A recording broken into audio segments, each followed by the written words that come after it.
Lepo pozdravljeni. Glede na to, da imamo jutri na Zoomu omejen čas, sem se odločila, da naredim posnetek, da bom poskušala obrazložiti, zakaj se mi smiselno zdi, da bi delovali preko zavoda. Tudi z Radmilo sva se danes po telefonu pogovarjala in se s tem strinja.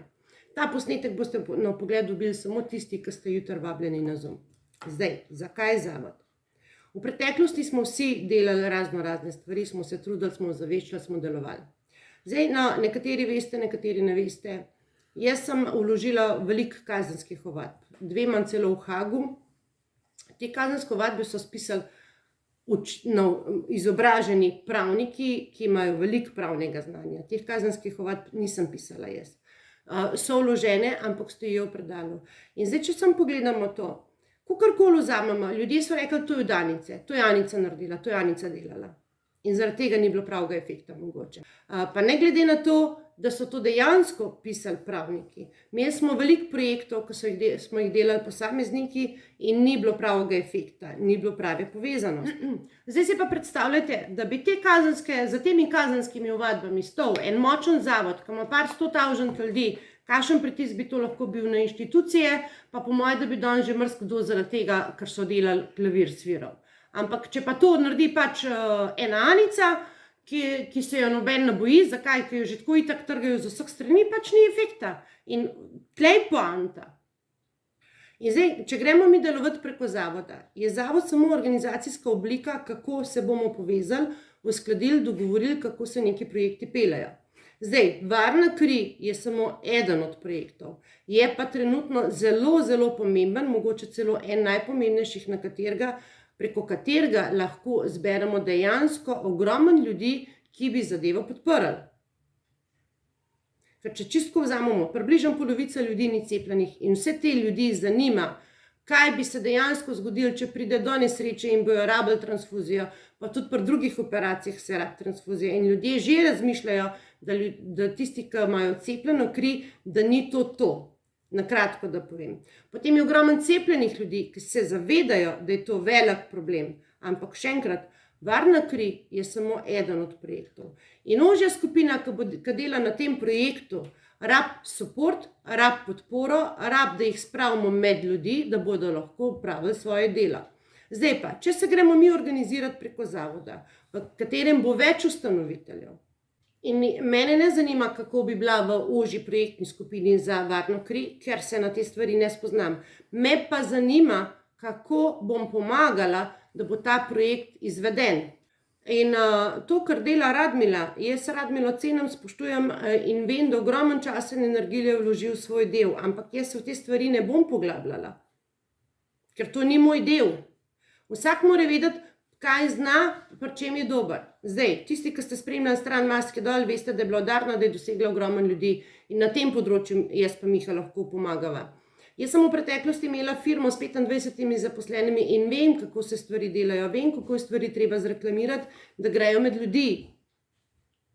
In mi se moramo pogovoriti o tem, o konceptu vseh projektov, predvsem tega projekta in drugih projektov, ki bi jih lahko delali skupaj, kako jih bomo pripeljali do končne točke. Da pa nekaj pripelješ do končne točke, je pa treba v štartu doreči koncept projekta in kakšen je cilj tega projekta in kako do tega cilja prideti. Projektov bo pa več, ne samo Varna kri.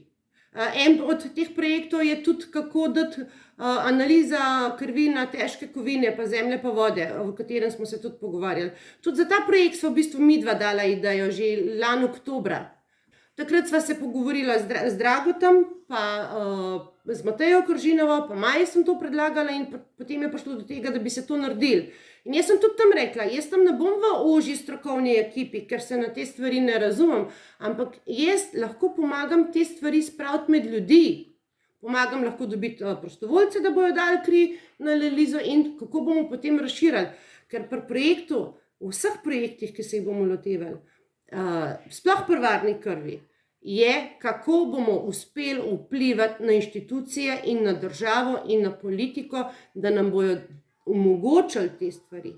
Ker zdaj tudi vidimo, tudi Sejblad, je skupina, ki deluje v Švici in deluje mednarodno. In super je, da se s to skupino povezujemo in da sodelujemo pa z balkanskimi državami. Ampak mi rabimo delovati v svoji državi na domačih tleh in tukaj se moramo organizirati. In zato tudi smiselno, da v Sloveniji naredimo register ljudi, ki jih ta zadeva zanima. Ker ko se gre nekdo pogajati na vlado, politiki, ki zahtevamo sestank, je treba izkazati za sabo moč, da imamo na primer v zavodu toliko pa toliko ljudi, ki jih to zanima in potem te gledajo čisto drugače. In da vse te stvari speljamo, naprimer zdaj, da grem projekt na kri. Projektna skupina bo delala strokovno podlago, kaj je pomembno pri krvi, kaj moramo izpostavljati. Pravniki bojo poiskali pravne podlage, kje rabimo popravke v zakonih, da bomo lahko te stvari dosegali oziroma da se bo ljudem to omogočili.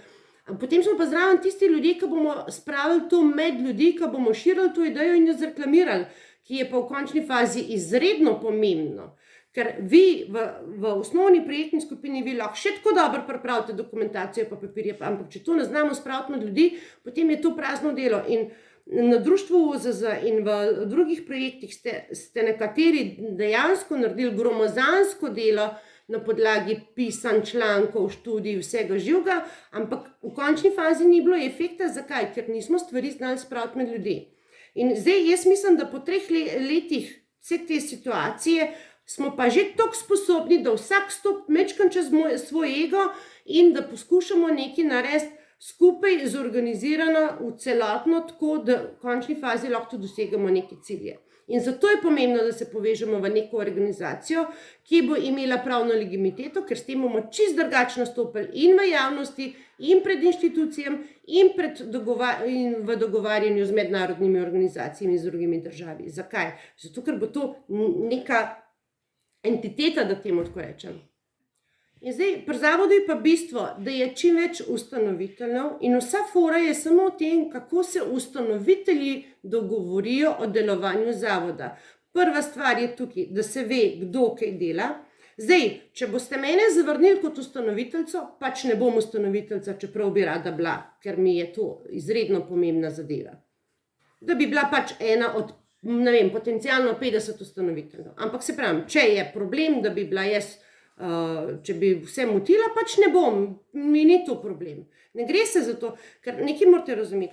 To ni moj zavod ali pa to ne bo moj zavod, ampak to mora biti projekt od vseh. Jaz samo tukaj izredno podpiram Stanetovo idejo in koncept zavoda, ker Stane tudi že nekaj časa dela na teh papirjah, sploh pa od decembra, ko smo sedeli v Mandali, ko sem mu povedala, o čem smo se pogovarjali, je še bolj intenzivno razmišljala o tem in na tem dela, da se pripravi ena osnova ogrodja, kako naj bi se zavod formiral in organiziral. Seveda se moramo o podrobnostih še pogovoriti. V glavnem, osnova papirologije je pa že pripravljena, tudi predlogi za ime so že prišli, trenutno je najbolj zanimivo ime Inštitut za človekove pravice, ampak tudi o tem se še lahko pogovarjamo. Se konec koncev nobena stvar ni zabita, dokler se ne bo dejansko zavod registriral in ustanovil. Ampak tukaj je ogromen prednosti. Zakaj? Prva stvar, ki je, ljudem lahko pokažemo, da smo sposobni nekaj delati skupaj in da smo se sposobni organizirati. Skozi to, ko se ustanovitelji dogovorimo neke stvari in dorečemo in s tem tudi naredimo akt o ustanovitvi, pokažemo neko resnost in pokažemo tudi to, da smo se zavezali nekaj speljati. Ne tako, kot do zdaj, ko je vsak posameznik nekaj po svoje delal in potem so bile neke skupine in je mu nekdo neke svoje osebne kaprice in so stvari propadale ena za drugo. Pa je bilo že veliko dobro nastavljenih stvari. Evo, bom dala zdaj en primer, pa prosim, da se nihče ne počuti užaljenega, ker nobenega nočem zdaj izrecno kakorkoli užaliti, ampak sam dala bom primer. Naprimer, slovenski pravniki. Ideja je bila super zasnovana in lahko bi se tam ogromno več naredili, ampak potem, ko je pač jezikoslovka oziroma hotela imeti primat nad pravom v Sloveniji, čeprav to ni njeno področje. Njeno področje je bilo super, dokler je prevajala vsebine in posnetke, ki smo jih širili lahko med ljudi in s tem ljudi ozaveščali. Ko je pa nekdo hotel imeti primat nad nečem, se je pa stvar podrla. Pa jaz Tjašo cenim, bom pač izpostavila njeno ime in tudi od začetka so sodelovali. Ampak to je ravno tako, ko je bilo tudi pri Maskah dol pa pri meni, ker je pa tu pač Anica Bider, je zadeva propadla. Ko se pa neka stvar organizira in ima pravno formalno obliko kot zavod, je pa veliko večja teža napram na vseh strani. Pa kle se zdaj sploh ne gre za nobene osebne zamere, če kdo do koga ima zamere. Jaz nimam do nobenega zamere in tudi tisti, ki so me želeli, nimam nobenih zamer. To so bile pač izkušnje, ki smo jih dajali skozi, na katerih bi vsi morali zrasti in nekaj dojeti. In pri zavodu je pomembno samo to, da bo čim več ustanoviteljev. Ustanovitelj je lahko vsak, ki želi biti ustanovitelj. Dogovorili se bomo o aktu o ustanovitvi, dogovorili se bomo, na kakšen način ustanovitelji odločajo o projektih, kateri se sprejme, kateri ne, da bo vsak na začetku nekaj dal za ustanovitev, ne vem, mogoče 50 evrov, tudi ne bo treba zdaj, da to damo takoj, lahko se določi nek rok časa, v katerem je treba. To so vse stvari dogovora. In zavod sam po sebi, zaradi tega mi nimamo nobenih stroškov, razen ustanovitelji bojo pač nekaj dali za štart, pa bomo določili rok. Potem zavod nekih stroškov, da bi zdaj nas skrbeli, kakšni stroški bojo skozi to, jih ni. Ker logičen je, da se bojo projekti financirali samo toliko in takrat, ko bo na računu zavoda denar in bomo rekli, zdaj pa se bo odločil na računu toliko denarja, zdaj pa lahko to namenimo za določen projekt oziroma za določeno aktivnost. In tukaj noben ne bo nič plačeval za neke obveznosti, ker že tako, ta zavod bo zasebni zavod, ne javni. In v zavodu bo zavod odgovarjal za svoje obveznosti, ne ustanovitelji. Ustanovitelji z obveznostmi zavoda ne bojo imeli nič. Od začetka se bo postavil en vršilec direktorja oziroma v.d. direktorja, da bo, ampak to bomo spet skupaj dorekli, kdo to bo, ali pa se odločili, ali pa potrdili, glasovali bomo, da bo spravil stvari, da se bojo vpisali v register, pa to, da postavil pravno stvari na noge, ker direktor je odgovoren za to, da pravno zavod deluje, potem bomo pa pač se volil nov direktor. In tukaj ni nobenih preprek, nobenih bojazni, nobenih ovir. Gre se samo za to, da se spravimo v te stvari organizirano, da nihče tukaj ne more vršiti oziroma zadovoljevati nekih svojih osebnih kapric, ampak da se pač zavežemo, da bomo neke stvari naredili tako, kot jih je treba. In zdaj to, ki so bile neke, ki je bilo v mailu prejšnjič, da bi zdaj v začetka mogoče preko društva OZZ delali, pa potem stvari pač organizirali prek zavoda. V štartu se treba zmeniti, kako se bojo te stvari peljale in kaj je končen cilj in kako do njega, nekako postaviti korake, kako se do tega cilja lahko pride, kaj je treba. Pa potem določimo ekipe oziroma ljudi, ki bojo do tega pripeljali. Zdaj pa čisto. Poanta zavoda je tudi to, da mi štartamo na velik register ljudi, ki jih te stvari zanimajo. In ko imamo mi velik register ljudi, bojo zraven tudi prišli ljudje, ki bojo pomagali v posameznih projektih oziroma pripravljeni biti delati. In v štartu se bo itak delalo prostovoljno, pro bono, brez da je kdo plačen. V nadaljevanju pa, če bomo zavod denar, se lahko tudi komu plačajo stroški za delovanje, da se bo lažje delali, ker ogromno aktivistov enostavno nima sredstev, da bi lahko šli na teren, da bi lahko to, da bi lahko on. In potem se te stvari lahko financirajo iz zavoda. In tukaj bo spet vse javno in transparentno in točno se bo vedel, kje, ko, kdaj, zakaj in komu. In tukaj spet ne vidim nobene ovire, zakaj v to ne bi mogli iti. V redu, če nekdo ne želi biti med ustanovitelji, bo pa v projektnih skupinah. Vse sploh ni problem, to je vse stvar dogovora. Ali pa v svetu zavoda, ker svet zavoda bo pa sestavljen iz ustanoviteljev in iz zainteresirane javnosti oziroma ljudi, ki bojo člani. No, drugače pa čisto, Maja Pesmaralda, kje smo mi prišli do tega nesporazuma oziroma smo se malo zapeli, Že po tistem sestanku v Mandali je bil poslan mail, kdo naj bi bil v kateri skupini in zraven, kako se moramo pogovarjati, pa kako se moramo obnašati. Mislim, pri takih zadevah pa pač mene ne bo zraven. Jaz bom vedno govorila tisto, kako jaz mislim, pa tudi obnašala se bom pač, kako se že cel življenje, Sploh pa zdaj, kdo je vodja tega, da je postavil to, kako bi se mogli mi obnašati pa pogovarjati, Čeprav jaz nikoli nimam nič proti temu, da se normalno pogovarjamo, pa da je normalna komunikacija, absolutno sem za. Zdaj, gre se pa zdaj za tako. Zadnjič je bilo rečeno, da se bo delalo neformalno, da ni smiselno imeti neko organizacijo. Mene pa lih to moti, da se nekdo nekaj spomne, stoji, se skriva v ozadju, potem nekdo drug nekaj dela, denar se spet zbira na nek tretji način in na koncu zbrka in noben več ne ve, za kva se gre in pa ljudje pač zgubijo zaupanje, zato ker take stvari bilo pa že preveč. Malo se spomnite, mislim, da je bilo decembra 2021, ko je bil en protest in takrat smo za tisti protest naredili en skupen posnetek, ker sicer je bilo gor, Ibu Stevanovič, pa Kos, pa jaz sem bila, pa Mimi bila, pa Bojana Pustinek je bila, pa po mojem, da bo še ena. Esmeralda, a ni bila? Ne. Bojana Pustinek je bila, pa po mojem, da ne vem, bo še ena, ne. Malo se spomnite, kako so takrat ljudje odreagirali.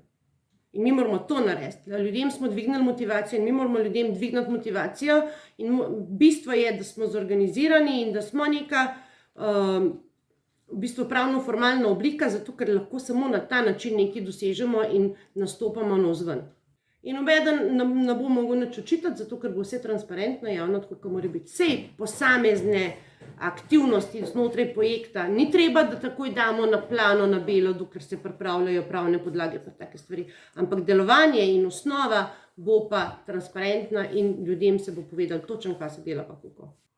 Drugače pač mene ne bo zraven, saj pač nič ne izsiljujem, nič ne pogojujem, ampak jaz res vidim in mislim, da je treba stvar organizirati in postaviti ta prav temelj. Zadeva je tako simpel, da bolj ne more biti. Samo probati se moramo poslušati, slišati in dogovoriti o podrobnostih, kako delovati. Ker tukaj lahko dejansko premikamo gore, če bomo se odločili, da to hočemo. Tle je samo stvar volje. Dobro, zdaj sem včeraj zvedela, da društvo OZZ sploh ni društvo, oziroma je v sklopu društva za zaščito pravic človeka, Dragotovega društva. V zavodu je fora v tem, da ustanovitelji zavoda so lahko tudi pravne osebe, to se pravi, ustanovitelji zavoda so lahko posamezni ljudje, kot fizične osebe in pravne osebe, naprimer društvo. Društvo gre lahko kot ustanovitelj zavoda v imenu društva ali pa posamezniki s svojim imenom. Sploh ni problema. In seveda je tudi društvo lahko nosilec projekta v sklopu zavoda. Vse to so možnosti in vse to je lahko upisano v aktu, ampak se pravim, tukaj se samo treba pogovoriti o določenih podrobnostih še in potem se lahko štarta. In še tako, 18. je v Monsu dogodek, ki ga je pač organiziral Srečko, je dal datum ven in zdaj pač se želi to narediti en močen dogodek. 18. se lahko naredi gromozanska reklama za ta projekt v sklopu zavoda in tam lahko naredimo bum in štart. Seveda, če vola. Zdaj te skrbi, kako bomo to naredili računalniško oziroma spletno stran, jaz vem, da imamo tukaj Markota, ki je fenomenalc na tem področju in da je to bo on z lahkoto zrihtal, ker se je že dokazal v preteklosti, da res to obvlada. Zdaj, tudi če nimamo tega prvi dan vse postavljeno računalniško, sploh ni problem, od začetka se v bistvu dejansko register lahko začne voditi tudi ročno oziroma v Excelu, pa se potem da to v program. Ampak spet, glejte, res je pomembno, da se v štartu doreče, kako se bojo stvari postavile in delale in kakšen je cilj. In ne razumem nobenih bojazni za to, da bi šli delati preko zavoda. Jaz sem že 17. decembra v Mandali rekla, da tukaj imamo gromozanski potencial, da lahko nekaj premaknemo in da pridobimo ljudi. Bom rekla, ja, pridobimo ljudi v to zadevo. Ker preko tega registra prvič lahko dosežemo gromozansko povečanje ozaveščanja ljudi. Dosežemo moč, s katero bomo lahko pritisnili na politiko. Preko tega registra lahko pridemo do svojega medija. Lahko pridemo končno do svoje televizije, ko bojo ljudje lahko na daljincu prižgali TV program, pa bojo se med njih širile vsebine, ki so zelo pomembne, ker enostavno vsi vemo, da v medije ne pridemo, da so cenzure in blokade. Ampak dejstvo je, da toliko pa toliko ljudi v Sloveniji se iz določenega razloga ni cepilo. In ti ljudje so zdaj razpršeni in zbegani in ne vejo, kaj bi, kako bi, zakaj bi. In ljudem bo treba še fejs pomagati in jim povedati, na kakšen način se bojo lahko postavljali po robu v nadaljevanju. In klej je tista stvar, ki vidim skozi ta zavod in skozi to organizacijo, da lahko naredimo. Mi dejansko tukaj lahko, bom rekla, ne rešimo ljudi, lahko jim pomagamo, da se bojo sami rešili iz tega ven. In ljudje se bojo pristopili v ta register, zakaj? Zaradi strahu. Rabimo samo eno polminutno reklamo in ljudje bojo šli v register, zakaj? Jaz sem vprašala otroke pa par ljudi, če bi šli v tak register oziroma v zavod, kjer bi probali poskrbeti za varno kri in so vsi rekli ja. Pa me imajo vsi poln kufer zaradi covida, pa zaradi teh stvari, ki jim skozi bluzim pa težim, ampak so rekli ja, zato ker sem sam rekla, kaj pa če mu dejansko na srečo boš rabil kri, pa boš poj? In so pa vsi rekli ja. In lih na to, ki je Mateja Černičeva v Mandali rekla, da jo skrbi, kaj bi se zgodil, je Miha tako rekel, dajmo probati narediti zavod, ker tle imamo eno šanso, da nekaj naredimo, da ljudi skupaj povežemo. Ker ljudi je strah. Oni jih držijo v strahu pred boleznijo, pred virusom, pred covidom, pred vojno, pred ne vem čem, mi pa lahko to obrnemo v pozitivo. In bistvo je, da potem lahko ljudi ozaveščamo, ker največji problem, ki je pa WHO. In kle lahko naredimo pritisk in kle lahko dosežemo spremembo. In ko imamo enkrat maso ljudi, lahko od politike zahtevamo to in to in to. In verjemite mi, maso ljudi, podporo ljudi za sabo bomo imeli, narod nas bo podprl. Če bomo sposobni zdaj v štartu narediti nekaj skupaj. Jaz vem, koliko časa, truda, energije posveti Esmeralda raznim dopisom, koliko časa in truda posveti Biserka tem svojim predavanjem in ozaveščanjem, pa še marsikdo drug. Vem, koliko časa pa denarja pa energije sva midva porabila pa zapravila za vse tiste stvari, ki sva jih delala. Ampak ljudje enostavno nas ne slišijo. In to moramo prestopiti. In problem je v tem, da tisti, ki so se najbolj borili, da temu tako rečem, nimajo več energije, so skurjeni. In mi moramo tudi narediti to, da bomo ljudi potem vsaj moralno zraven še podprli, ko bojo delali, da jih bomo zagovarjali, če jih bo kdo pluval. Ker logičen je, da sistem pluva vsakega, ki poštrli malo ven iz povprečja, pa malo dvigne glavo pa glas. In ko bo zavod lepo zorganiziran, formiran, ko se ve, kva kdo dela, bo ogromno ljudi razbremenjenih, ker se bo vedel, kva kdo dela, in s tem lahko spet naredimo veliko večji efekt. In še enkrat, ljudje bodo razbremenjeni in bojo lažje dihali, navzven se pa noben ne bo rabil tako izrecno izpostavljati, ampak navzven bo nastopil zavod in s tem pokažemo moč. In meni se res zdi škoda, da bi spet pustili, da se zadeva zdraka in da bo spet tukaj več skupin, ki bo spet vlekel vsak na svojo stran. Dajmo probati spraviti stvar pod eno ekipo. Dejstvo pa tudi je, papirji za zavod so skoraj zrihtani do konca, so prištimani. In zavod se ustanavlja in se bo ustanovil. In meni se zdi zelo smiselno, da probamo to narediti skupaj in postaviti eno ekipo in z tega graditi naprej. Če ne bo sta spet najmanj 2 ekipe, čeprav se nakazuje že na 4 ekipe, ampak jaz sem prepričana, da je možno to spraviti pod eno ekipo. Gre se samo za voljo, pa če hočemo. Pa če smo se pripravljeni poslušati pa pogovarjati o podrobnostih. Zato, ker koncept projekta je treba razdelati. In dejstvo je, da tudi tukaj ni ravno posluha za pogovore o podrobnostih, da temu tako rečem. Ampak mislim, da je cajt, da pristopimo to in da se začnemo pogovarjati. No in še enkrat, jaz mislim, da danes me je Radmila končno razumela, kaj poskušam razumeti, ko me je vprašala, če bom zdaj v ekipi za necepljeno kri. Pa sem rekla, da ne, da na ta način ne, ker mene ne zanimajo študije. Mene ne zanima medicina. Jaz želim, da ostali omogočijo, da bo ekipa za kri lahko naredila svoj del. Ker bo rabila podporo, pa support, pa rab denar, pa rab da pod nekim imenom se gre pogovarjati, ker kdo se pogovarja zdaj? Kdo bo zdaj v tej ekipi Safe Blood? In mi rabimo, ker se tudi Safe Blood, tukaj Radmila prevedla, mislim, da je Radmila prevedla, tukaj poslala, se točno noter piše, se oni tudi nič nimajo. Oni še ne vejo, kaj ljudem ponujajo. Mi ljudem ne smemo lagati in ne smemo jih zavajati. In mi je moramo povedati, da to se dela zato, da bomo omogočali to možnost. In to moramo narediti v Sloveniji. In zato je smiselno, da v Sloveniji naredimo ekipo, da se v Sloveniji naredi register tistih ljudi, ki živimo v Sloveniji in da se tudi v Sloveniji zbira denar za to. In potem se s tem denarjem lahko sodeluje tudi v Safe Blood ali pa katerikoli drug organizaciji. To je vse potem stvar dogovora, ko vidiš, kdo kje za kaj dobi.